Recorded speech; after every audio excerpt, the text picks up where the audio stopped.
चलिए, जय हिंद दोस्तों, मेरा नाम तुषार है। सीजीपीएससी नॉलेज के इस यूट्यूब चैनल पे आप सभी का स्वागत है। पंचायती राज की हमारी क्लास चल रही है। आज 8वां लेक्चर रहने वाला है। ये क्लासेस एडीओ के एग्जाम के लिए इंपॉर्टेंट रहेगी। आज का हमारा टॉपिक क्या रहेगा? पंचायती राज के अंतर्गत हम लोग पंचायतों में होने वाले आरक्षण को समझेंगे कि किस प्रकार से इसके पदों में आरक्षण दिया जाता है। चाहे वो ग्राम पंचायत की बात कर लीजिए, जनपद पंचायत की बात कर लीजिए या फिर जिला पंचायत की बात कर लीजिए। किस प्रकार से यहाँ पर आपको सरपंच को आरक्षण देखेंगे, पंच को आरक्षण किस प्रकार से मिलता है, इसको कवर अप करने वाले हैं। जनरली यदि भारतीय संविधान के भाग 9 में बोलेंगे तो आरक्षण जो है आपका 243 के डी में मिलेगा। आर्टिकल 243 डी आरक्षण से रिलेटेड है। पंचायती राज के अधिनियम में अगर देखोगे तो ग्राम पंचायत के लिए, जनपद के लिए, जिला के लिए अलग अलग धाराओं में दिया गया है। धाराएं हमने एक बार कवर अप की है। आज हम लोग इस चीज को समझ लेते हैं पहले एक बेसिक तरीके से किस प्रकार का होता है। क्लास इंपॉर्टेंट होने वाली है आपके एग्जाम के लिए, तो प्लीज लाइक कर दीजिएगा, शेयर कर दीजिएगा, सब्सक्राइब कर दीजिएगा। सिर्फ एडीओ के लिए ही नहीं, एसआई मेंस के लिए, इसके अलावा सीजीपीएससी के एग्जाम के लिए, सीजी व्यापम, हर एक एग्जाम के लिए इंपॉर्टेंट होने वाला है। तो चलिए शुरू करते हैं हम। जैसे यदि बात करेंगे आरक्षण, रिजर्वेशन, पदों पर आरक्षण दिया जाता है। मान के चलिए कोई एक ग्राम पंचायत है जिसमें 10 पंच है। ओके, 10 वार्ड है, 10 पंच की सीट आएगी। तो ऐसा करा जाता है कि कुछ पदों के लिए, ओके, कुछ पद के लिए 10 में से 4 या 5 पद जो है आपके आरक्षित कर दिए जाएंगे कि उसमें पर्टिकुलर एक विशेष वर्ग का ही व्यक्ति जो है शामिल हो सकता है। उसी को हम लोगों को समझना है। एक बार हम लोग समझ लेते हैं, उसके बाद हम लोग इसको जो है मतलब पहले पढ़ लेते हैं, उसके बाद हम लोग इसको एक प्रॉपर मैपिंग के हिसाब से समझने की कोशिश करेंगे। तो जैसे अगर ग्राम पंचायत की बात करेंगे, देखिएगा तीनों में सिमिलर दिखेगा, तो ध्यान से देखिएगा। ग्राम पंचायत में बोलता है अनुसूचित जाति तथा जनजाति को जनसंख्या के अनुपात में आरक्षण मिलेगा। अनुसूचित जाति जनजाति के लिए यदि कुल आरक्षण 50% से कम है तो वहां पर ओबीसी या फिर अन्य पिछड़ा वर्ग को 25% आरक्षण मिलेगा। और किसी भी कंडीशन में आरक्षण 75% से ज्यादा नहीं होगा। सिमिलर आपका जनपद के लिए लिखा होगा, सिमिलर आपका जिला के लिए लिखा होगा। बात क्या करता है समझिएगा। अनुसूचित जाति जनजाति को आपका किसके हिसाब से मिलेगा? जनसंख्या के हिसाब से मिलेगा। जो भी उनकी पॉपुलेशन है उसके हिसाब से पंचायतों में आरक्षण देंगे। किसी भी कंडीशन में यदि अनुसूचित जाति जनजाति का आरक्षण 50% से कम हुआ तब आपको अन्य पिछड़ा वर्ग को देना है कितना? 25%। अगर मान के चलिए अनुसूचित जाति जनजाति का आरक्षण 50% से ज्यादा है, अन्य पिछड़ा वर्ग को एक भी नहीं मिलेगा। अगर कम है 50% से तो एक साथ आपको 25% मिलेगा ओबीसी को। किसी भी कंडीशन में आरक्षण 75% के ऊपर पंचायत में नहीं जाएगा किसी भी पद के लिए। ओके, और महिलाओं को आरक्षण हमेशा मिलेगा कितना? 50%। ये ध्यान रखिएगा, महिलाओं को आरक्षण देने के लिए 50%। छत्तीसगढ़ देश के कुछ अग्रणी राज्यों में एक आता है पंचायती राज में। सिमिलर जनपद पंचायत की बात करेंगे, वैसे दिखेगा प्रत्येक जनपद में अनुसूचित जाति जनजाति को आरक्षण जो है वो मिलने वाला जनसंख्या के अनुपात में। यदि 50% से कम है अनुसूचित जाति जनजाति का आरक्षण तो अन्य पिछड़ा वर्ग को मिलेगा 25%। और महिलाओं के लिए होगा 50%। किसी भी कंडीशन में आरक्षण 75% से ज्यादा नहीं होगा। सेम जिला के लिए रहेगा। अनुसूचित जाति जनजाति को जनसंख्या के अनुपात में, कुल का अगर आप देखोगे अनुसूचित जाति जनजाति का अगर 50% कंप्लीट नहीं होता तो अन्य पिछड़ा वर्ग को 25%। और इसके बाद किसी भी कंडीशन में 75% से ज्यादा नहीं होगा, महिलाओं को 50%।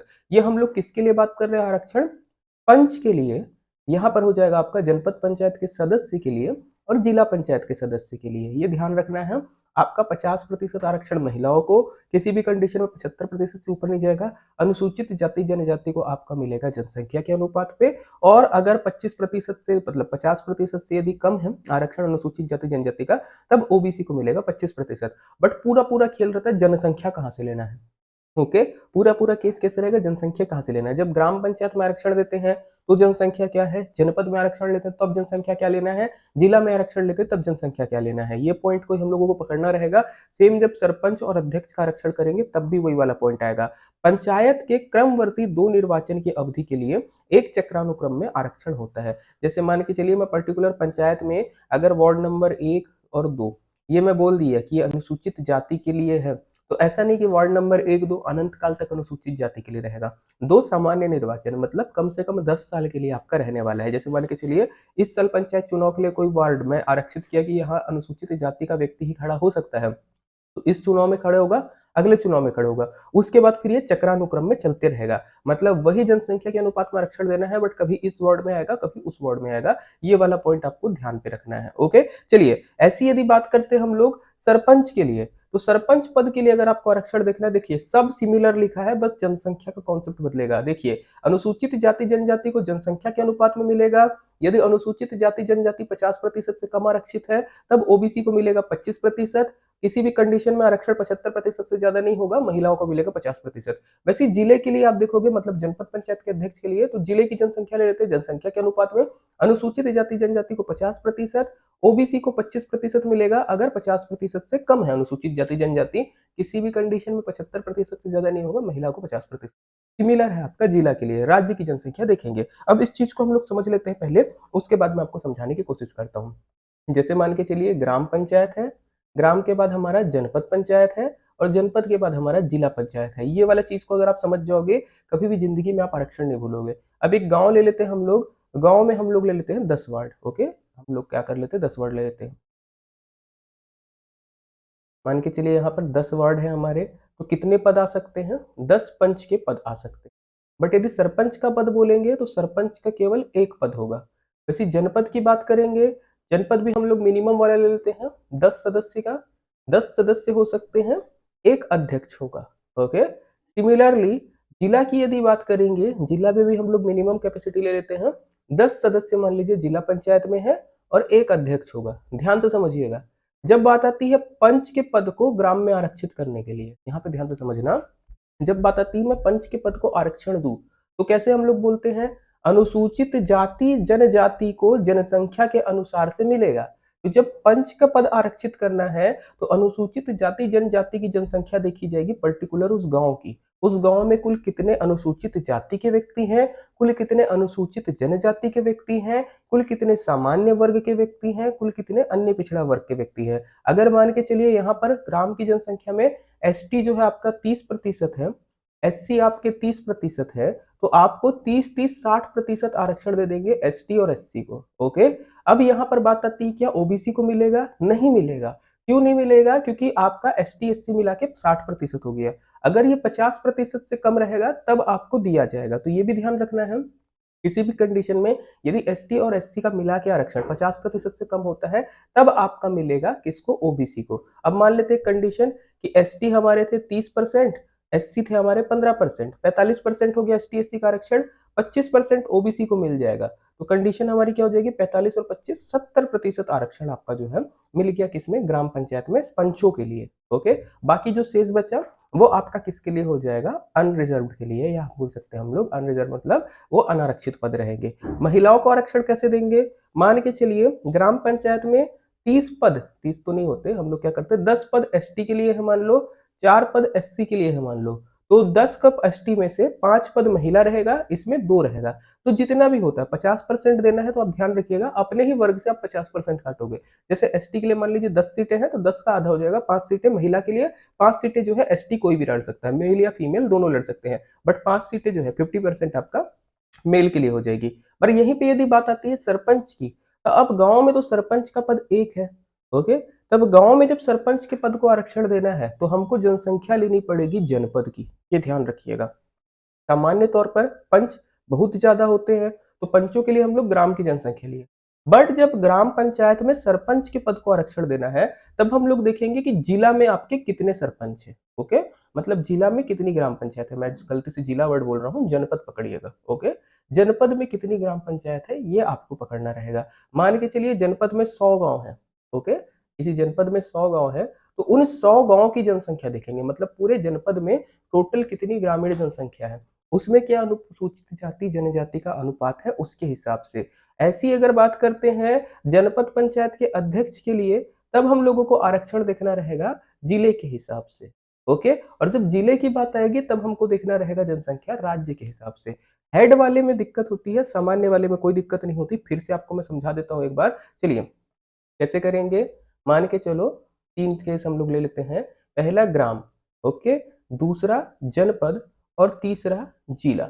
जब बात आती है लोअर लेवल वालों को देने की, लोअर लेवल मतलब ग्राम में जब पंच को आरक्षण देना है, जनपद में जब आपको सदस्य को आरक्षण देना है, और जिला में जब आपको जिला सदस्य को आरक्षण देना है, कोई भी दिक्कत नहीं है। ग्राम पंचायत में पंच को आरक्षण देना है, गांव की जनसंख्या लेंगे। ओके, गांव की जनसंख्या के अनुपात पे होगा। जनपद पे जब आपको आरक्षण लेना है जनपद सदस्य के लिए, तो पर्टिकुलर उस जनपद की जनसंख्या के आरक्षण पे होगा। जिले पे जब आपको आरक्षण देना है जिला सदस्य के लिए, वो जिले की संख्या के आधार पे होगा। ओके, क्लियर है इतना, पक्का क्लियर हो गया होगा। बट जब बात आती है हेड की, जैसे ग्राम पंचायत में क्या है, सरपंच। अब सरपंच का तो पद एक है, तो अब मैं कैसे आरक्षित करूं? तो सरपंच के लिए हम लोग जनसंख्या देखेंगे जनपद की, टोटल उस जनपद में कितनी ग्रामीण जनसंख्या उसका अनुपात क्या है उसके हिसाब से मिलेगा, और ये बटेगा कैसे? जनपद के अंदर जितने ग्राम पंचायत है उसके हिसाब से। ओके, वैसे ही अगर जनपद पंचायत के अध्यक्ष की बात आई, तब जनपद पंचायत के अध्यक्ष के लिए हम लोग जनसंख्या का अनुपात लेंगे कहां से? जिला का। जिला में कितने जनपद है, उन जनपद के हिसाब से हम लोग आरक्षित करेंगे। वैसे जिला की बात आएगी तो हम लोग राज्य की ग्रामीण जनसंख्या देखेंगे कि राज्य की ग्रामीण जनसंख्या में कितना अनुसूचित जाति जनजाति का अनुपात है, और उसके बाद अध्यक्ष को आरक्षण देंगे। तो मेन केस आपका हेड में ही फंसता है और कहीं नहीं। अदरवाइज आप एक यूनिफॉर्म फॉर्मूला याद रख सकते हो। वो यूनिफॉर्म फॉर्मूला क्या है? अनुसूचित जाति जनजाति, इसको मिलेगा जनसंख्या के हिसाब से। ओके, अगर बात आती है ओबीसी, ओबीसी को मिलेगा 25%। कब? ओनली इफ आपका एसटी और एससी अनुसूचित जाति जनजाति का जो आरक्षण है वो 50% से कम है तब। महिला को किसी भी कंडीशन में आपको 50% आरक्षण देना है, और कोई भी कंडीशन हो जाए आरक्षण आपका 75% से ज्यादा नहीं हो सकता किसी भी वर्ग का मिला के। ओके, टोटल आप आरक्षण करोगे जितना भी दे दो 75% से ज्यादा नहीं होगा। अब कुछ क्वेश्चन जो है इसके न्यूमेरिकल्स आ सकते हैं।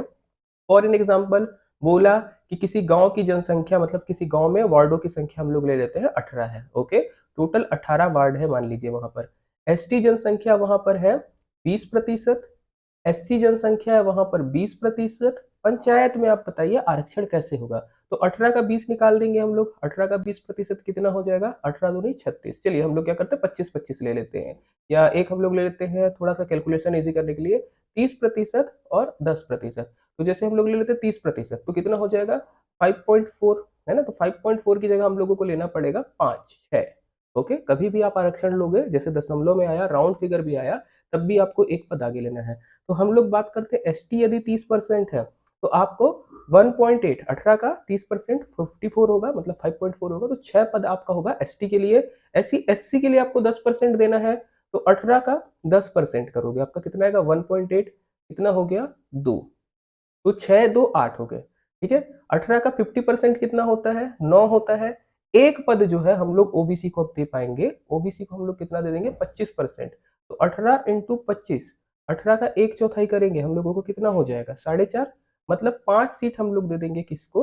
गिरी से गिरी हालत में आपका ओबीसी को। ये ध्यान रखिएगा। तो जैसे यदि हम लोग बात करें 6 2 8 8 5 13, ये 13 पद होंगे। अब एक बार चेक करिएगा क्या 13 पद जो है वो 18 का 75% से ज्यादा हो रहा है क्या? इन केस अगर आपका ज्यादा होता है, इन केस, तो एक पद आपको कम करना पड़ेगा ओबीसी से, ताकि किसी भी कंडीशन में आपका जो है ज्यादा ना हो 75% से। इसके बाद जब बात की महिलाओं को आरक्षण कैसे देंगे, तो महिला को आरक्षण देने के लिए आपका हो जाएगा जस्ट आधा।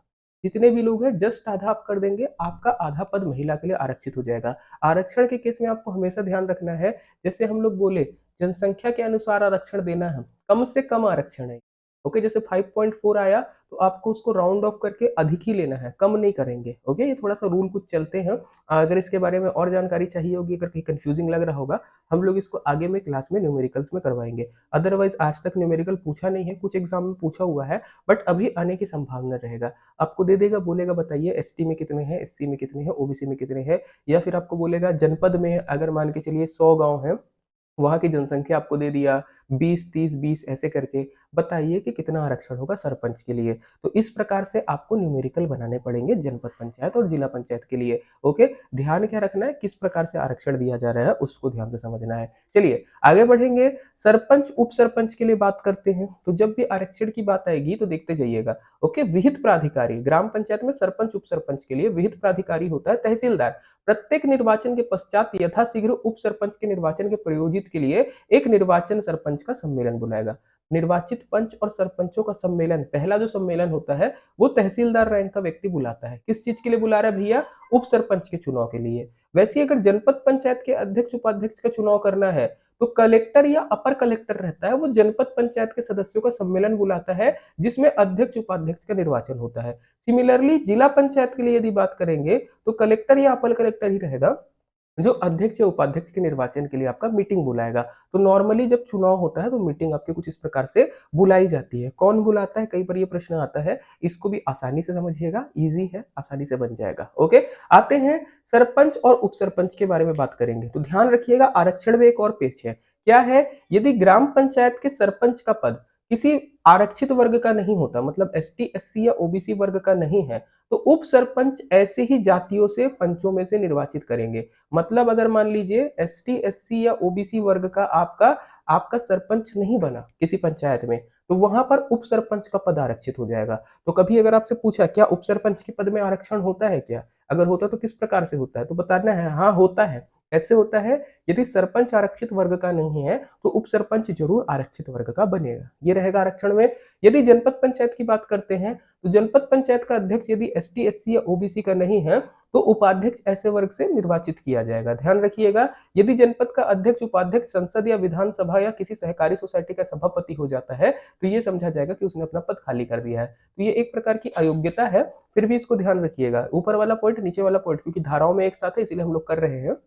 ध्यान से समझना, अगर अध्यक्ष आपका S T, S C, OBC का नहीं हुआ तो उपाध्यक्ष होगा। सेम जिला में भी अगर अध्यक्ष S T, S C, OBC का नहीं हुआ तो उपाध्यक्ष होगा। बट यदि किसी वजह से अध्यक्ष या उपाध्यक्ष संसद के सदस्य बन गए, मतलब सांसद बन गए, लोकसभा का भी चुनाव जीत गए, राज्यसभा का जीत गए, या आपका विधानसभा का चुनाव जीत गए, या किसी और चीज में आ गए, सहकारी सोसाइटी में सभापति या उपसभापति बन गए, तो ऐसा माना जाएगा उन्होंने अपना पद त्याग कर दिया। ये हम लोग क्या पढ़ते हैं? लाभ का पद है ना, एक से अधिक पद का वर्जन करना है, उसी में आपको देखने को मिलेगा। अगर आप सहकारी सोसाइटी के सभापति या उपसभापति बन जाते हो, या फिर अध्यक्ष की जगह पे आप मतलब सांसद बन जाते हो, विधायक बन जाते हो, तो फिर ये पद तो छोटे हैं, तो अल्टीमेटली यही माना जाएगा कि आपने ये पद को छोड़ दिया है। ये ध्यान रखिएगा। ओके, चलिए आगे बढ़ते हैं। निर्वाचन के प्रकाशन की बात करेंगे तो सरपंच, उप सरपंच और पंचों के प्रत्येक निर्वाचन को प्रकाशित करने के लिए विहित प्राधिकारी उपखंड राजस्व होगा। ओके, निर्वाचन का प्रकाशन करना है सरपंच, उप सरपंच, पंचों का नाम, तो वो विहित प्राधिकारी कौन है? उपखंड अधिकारी राजस्व होगा। जनपद पंचायत के सदस्य और अध्यक्ष और उपाध्यक्ष के नाम का प्रकाशन जो है संचालक, उप संचालक, पंचायत और समाज कल्याण विभाग करेगा। वैसे जिला पंचायत के बारे में यदि बात आएगी तो आपका कलेक्टर होगा। तो ये निर्वाचन के अंतर्गत निर्वाचन प्रकाशन है। कई बार आरक्षण से रिलेटेड न्यूमेरिकल्स आएंगे, न्यूमेरिकल्स को अच्छे से बनाना है। ये अधिकारियों के नाम पूछता है, क्योंकि यदि आप धारा पढ़ते पंचायती राज अधिनियम में तो आपको एक वर्ड ही बस देखने को मिलेगा, विहित प्राधिकारी। विहित प्राधिकारी मतलब क्या हो जाता है? जिसको हम लोगों ने शक्ति दी है कि भैया आप ये काम करिए। बट क्या है, इन जनरल आपको वहां पर जाके ही पता करना पड़ेगा कि कौन है। मतलब ऐसा है कि विहित प्राधिकारी लिख दिया बट शक्ति किसके पास है ये बताता नहीं है, वो क्योंकि चेंज कर सकता है। तो आपको याद रखना, नाम का प्रकाशन उपखंड अधिकारी राजस्व करेगा ग्राम पंचायत लेवल पे, जनपद पे आपका संचालक करेगा पंचायत समाज कल्याण विभाग, और जिला के टाइम पे आपका कलेक्टर करेगा। तो ये चीज रहेगा हमारा। अब आते हैं कुछ अयोग्यता को कि किस प्रकार से सरपंच, उप सरपंच का पद रिक्त समझा जाएगा। तो जैसे आपका जनपद जिला में था वैसी ही है। यदि सरपंच या उप सरपंच संसद के किसी सदन का सदस्य बन जाते हैं, मतलब सांसद बन जाते हैं या विधायक बन जाते हैं, तो अस्थायी रूप से निर्वाचित सरपंच कर लिया जाता है। ओके, सदस्य में किसी अस्थायी रूप से सरपंच को निर्वाचित कर लिया जाता है, उनका पद खाली मान लिया जाएगा। ओके, और उनकी जगह पर एक अस्थायी सरपंच निर्वाचित कर दिया जाएगा। ऐसा व्यक्ति सरपंच का निर्वाचन होने तक सरपंच के समस्त कर्तव्यों का पालन करेगा। यदि सरपंच का पद एसटी, एससी, ओबीसी, महिला वर्ग के लिए आरक्षित है तो स्थानापन्न सरपंच भी ऐसे वर्ग से होगा। ये पॉइंट क्या है? 3 पॉइंट को समझते हैं हम लोग। अयोग्यता की ही बात कर रहे हैं हम। जैसे मान के चलो आप थे सरपंच, आप जो सरपंच बने थे आप गांव के, आप एसटी महिला वर्ग से थे। ओके, आपको सरपंच के लिए जो पद आरक्षित किया गया था एसटी महिला वर्ग के लिए आरक्षित किया गया था। आपका नाम है एबीसी। अब एबीसी हमारे सरपंच बन के बैठी थी मैडम, बट क्या हुआ? उनको सांसद बना दिया गया। वो चले गए लोकसभा चुनाव लड़ गई, जीत गई, या फिर मान लो वो विधानसभा का चुनाव लड़ ली 2023 वाला और जीत गई। अब ऐसे केसेस में ये जो पद है आपका खाली माना जाएगा। ये वाला जो सरपंच का पद है खाली हो गया। अब सरपंच का पद अगर खाली होता है, हम लोगों को 6 माह के अंदर चुनाव करवाने हैं। अब 6 माह तक हम लोग इस पद को खाली तो नहीं रख सकते। तो वैसे केस में जो हमारे राज्य में, मतलब हमारे गांव में, ग्राम पंचायत में 10 से 20 जो वार्ड होते हैं, मान के चलिए उसमें जितने भी पंच हैं, हम लोग एग्जाम्पल ले लेते हैं, 15 सदस्य का अपना जो था पंचायत का स्ट्रक्चर था, तो वो 15 में से किसी एक को क्या करा जाएगा? स्थानापन्न सरपंच बना दिया जाएगा। स्थानापन्न मतलब आपका सरपंच का पद खाली हो गया, तो अब ये 15 लोगों में से, पंचों में से किसी एक को बोलेंगे कि आप सरपंच बन जाइए। ये कब तक सरपंच रहेगा? जब तक ये 6 महीना कंप्लीट नहीं होता। 6 महीना इन द सेंस जब तक नए चुनाव नहीं हो जाते, नया सरपंच नहीं आ जाता। जैसे नया सरपंच आएगा आपको वापस अपने पंच पे आना है। अदरवाइज़ आप ही कंटिन्यू करोगे। तो ये होता है स्थानापन्न सरपंच। बट इसमें आरक्षण में एक ट्रिक है। जैसे मैंने कहा कि ये वाला जो क्षेत्र था, ये वाला सरपंच का पद जो था ये वाले ग्राम सभा में या ग्राम पंचायत में, वो एसटी महिला के लिए था। अब यहाँ पे 15 लोग हैं, इसमें कुछ अनरिजर्व्ड वाले होंगे, कुछ एसटी मेल होंगे, है ना? कुछ एससी वर्ग की महिलाएँ होंगी, कुछ ओबीसी वर्ग के होंगे, है ना? तो आपको क्या करना है, पहली प्रायोरिटी आपको उस एसटी महिला वर्ग को ही देना है। ओके, जैसे 15 लोग में मान के चलिए एक ही पद एससी महिला का है, तो यहाँ पे आप ये नहीं सोचोगे कि किसी और को बना दे वो ज्यादा योग्य है। पद आरक्षित था तो वो जिस जनजाति के लिए, मतलब जिस वर्ग के लिए पद आरक्षित है, वैसे ही वर्ग से व्यक्ति को निर्वाचित किया जाएगा। ये भी ध्यान रखिएगा। नए चुनाव जो होंगे उसमें भी सिमिलर चलेगा, तो ये चीज को एकदम ध्यान रखिएगा। सेम अध्यक्ष के केस में भी चलेगा, उपाध्यक्ष के केस में भी चलेगा। स्थानापन्न सरपंच या अध्यक्ष की जब भी बात आएगी, यदि कोई एक पद अपना छोड़कर जाता है, उसकी जगह दूसरा पद भरना है, तो दूसरा पद हमेशा कैसे भरा जाएगा, उसी वर्ग से भरा जाएगा। तो ये आपका हो जाएगा पंचायत के अंतर्गत आरक्षण। ओके, इसके बाद यदि हम लोग बात करते हैं बहिर्गामी पूर्व सरपंच द्वारा कार्यभार सौंपा जाना। जैसे आप एक पंचायत के सरपंच थे, अब आपका कार्यकाल खत्म हो गया है, अब आपको एक नया सरपंच आके उस जगह पे आपके काम करेगा, तो वो कैसे कार्यभार सौंपेगा इसको समझ लेते हैं। तो नए निर्वाचन के पश्चात नए निर्वाचित सरपंच के संबंध में यह समझा जाता है कि उसने प्रथम सम्मेलन की तारीख से अपने पदभार को ग्रहण कर लिया है। जिस दिन पहला मीटिंग होता है, ठीक है, जिस दिन आप उप सरपंच का निर्वाचन वगैरह कराओगे, पहला मीटिंग उसी दिन होता है। जैसे आप पहले मीटिंग में बैठे, ये माना जाता है कि नया सरपंच अपना कार्य ले लिया है। यदि बहिर्गामी या पूर्व सरपंच अपने कब्जे में कोई कागज पत्र या संपत्ति नए निर्वाचित सरपंच को नहीं सौंपता या सौंपने से इनकार करता है, तो तहसीलदार लिखित आदेश द्वारा बहिर्गामी सरपंच को निर्देश दे सकता है कि समस्त प्रपत्र या संपत्ति नए सरपंच, उप सरपंच या ग्राम पंचायत सचिव को तत्काल सौंप दे। मान के चलिए आप सरपंच के चुनाव में लड़ रहे थे, आप चुनाव हार गए, आप पहले सरपंच थे, अब आपकी जगह कोई नया सरपंच आ रहा है। ओके, नया सरपंच ने अपना पद ग्रहण कर लिया है, आपको आपका पद छुड़वा दिया गया है। अब ऐसे केसेस में क्या होता है, पंचायत के अगर आप कोई डॉक्यूमेंट अपने पास रखे हो या कोई भी संपत्ति पंचायत की आप अपने पास रखे हो, सरपंच मांग रहा है नया वाला